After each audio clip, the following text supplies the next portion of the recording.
We all know that investing is a key factor to achieving financial freedom.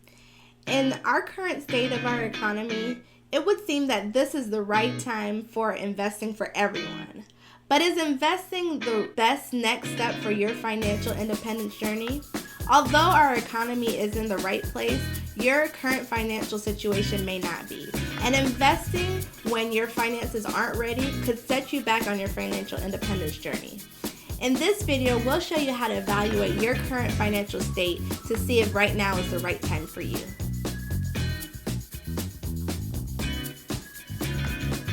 Hi guys, I'm Tassine. And I'm John. Welcome to Millennial Fire, where we give you guys practical tips on reaching financial independence and early retirement.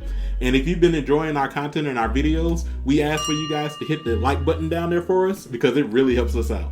So, we feel that the first question that you should ask yourself before beginning investing is, do you have an emergency fund? An emergency fund is a sum of money set aside for the purposes of unexpected life events. And we've all been through them. Maybe your car breaks down. Maybe you have unexpected medical expenses. Maybe, unfortunately, you lose your job. This fund is what holds you over through those moments so you can continue on your financial independence journey. When it comes to your fund, how much should you keep? Well, we recommend at a bare minimum, extremely bare minimum, at least $1,000 in your emergency fund. But ideally, you will want to keep 3 to 6 months of expenses because $1,000 may be able to cover you for a few weeks, but sometimes emergencies happen and we don't know how long they'll last for. So we recommend 3 to 6 months of expenses. The benefit you get from having this is peace of mind while investing. Because if you invest and you have no emergency funds to fall back on, you may regret your investment and not know how to get through this emergency. We want to make sure that you can invest with confidence and know that your emergency fund is there regardless of how your investments are behaving.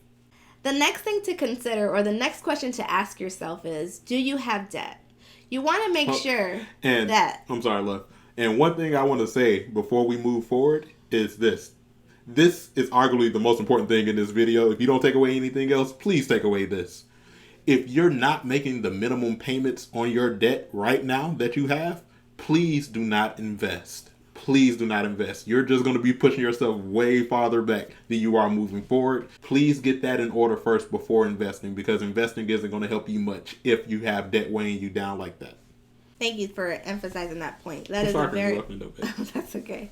But that is a really important part. So definitely make sure everything is current. You don't have anything collections, that all that is in order before you even think about investing. And on top of that, our stance on investing while you have debt is that we think that you really should pay off all of your non-income producing debt before you start investing outside of a mortgage. All your other debts should be covered unless they produce you income.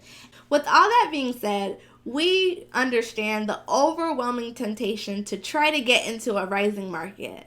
We were there. When we graduated from college, we had just come out of a recession and the market was on the rise, and we were ready to reach financial independence by 40, and we thought that investing in individual stocks was the way to go, and we did not want to miss out on this rising market. So we still had student loans, and we decided that, okay, we're going to manage both. We're going to pay off our student loans and we're going to invest in the market. But before we did that, we took some steps to make sure the risk that we were taking was worth it. And if this is the path that you choose to take, we suggest that you take these considerations into account. This requires you to know what your APR, or the interest that your debt is accruing every year, and the average rate of return on the investment that you're choosing. We have a simple equation to plug these numbers in, and that would be the average rate of return minus the APR, and that will give you your risk evaluation. So when we had student loans, our highest student loan was about 6%. The average annual return on investment from the stock market is 10%. And so we use 10% as our benchmark to deciding or making an effective decision on whether or not we were taking a risk that was worth it. So we use 10% as that average return on investment minus the APR of our highest bet, which was 6%, and that gave us a positive 4%. So it gave us 4% return on our investment. That gave us assurance that our risk that we were taking investing in the stock market with that was worth it. In some cases, it may not be. We suggest that you use this equation to evaluate whether or not investing while you have debt would be beneficial to you. And if the risk evaluation number is a positive number, then you know that you're on the right track to reaching financial independence. You're in position to grow your wealth. But if it's a negative number, you need to run away and do not invest. And also, if that number is 0, then it's just not worth the risk because there's no investment out there that is certain. She gave you an example of a positive situation from my past, but we also want to show you the other side of this as well. So imagine that you have $1,000, and if you invested $1,000 with me, I would give you back 10% on that return. So I would give you back $1,100 for your $1,000 investment. But the caveat is that you owe Tasim $1,000 as well. And she says that if you try to invest that money with me, that she's going to charge you 19%.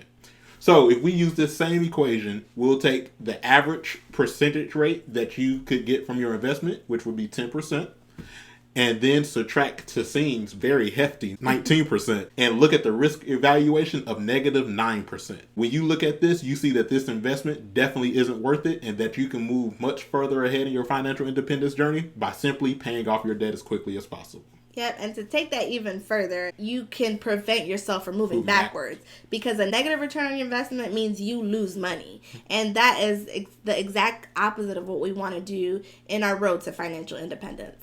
The next question that is very important to ask yourself is if you're properly managing your expectations. Of course, whenever we make investments, we hope for the best, but it's also very important to be prepared for the worst just in case. Because, of course, we want to make that money, but you got to know in some investments, it's very possible that your investment can go down to 0. So there are a few mentalities that I want to make sure that we do away with before we jump into investing. Number 1 is the get rich quick mentality. And this is really, really popular when it comes to things like the stock market that is very volatile. There's a common misconception that you can jump into the stock market today to become a millionaire by the end of the month or the end of the week. And while this is technically possible with the way stocks work, the chances of someone doing it, especially when they don't have much experience in the stock market, is very low. So realize that when you're investing, especially for financial independence, we're aiming for the long haul. We're not trying to get rich quick, but we want to get rich and make money consistently over our time span in our investments. Another very important thing to realize is that just because you won before doesn't guarantee you're going to win again. I call this the Superman mentality, and I've had it before. Right after college and started investing in the stock market, I had some really good picks and I was doing really, really well. And at that point, I did get a little cocky. I thought I could invest in anything. I thought I was good. But I've learned that in that time of investing, I had the opportunity to lose just as much as I had to win. And so don't ever get that Superman mentality that you can never lose. The majority of investments have risk, and always realize that you're not immune to risk. The last point that I want to bring up under this topic of managing your expectations is getting you to ask yourself if you're emotionally ready for the risk that comes with investing. Investing can really be a roller coaster. Your investment can be really, really high one day and really, really low the next day. And this is something that a lot of us have seen over the past few months.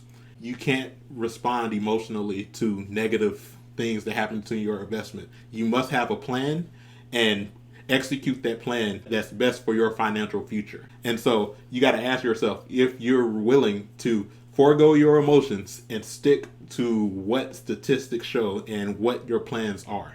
It can be kind of hurtful going into investments because it is a risk. It is sometimes like gambling. There are very few things outside of investing and gambling that you can put your money into that you may not get anything back. Even when you go to a bad restaurant, you guys know I love to eat. Even when you go to a bad restaurant and eat food that you don't like, at least you got to experience that food.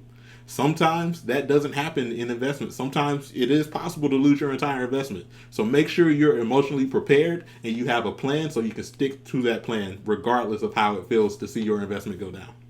So if you already have your emergency fund set up, you've managed your debt, and you've managed your expectations, we think that you're ready to get right into investing. But alternately, if any of these points are points that you haven't quite worked out yet, there are still options out there for you to invest for virtually no risk. A high yield savings account. While you're building your emergency fund, you can have it growing in a high yield savings account, and it's easily accessible anytime you need it. So that is something that you can still take advantage of to still grow your wealth while you're working out some of these other points. And with all that being said, I hope that you guys have liked this video and that you've been enjoying our content. And if so, if you guys could please give us a like. And if you haven't subscribed already, please subscribe. And we hope to see you guys next time. Happy investing.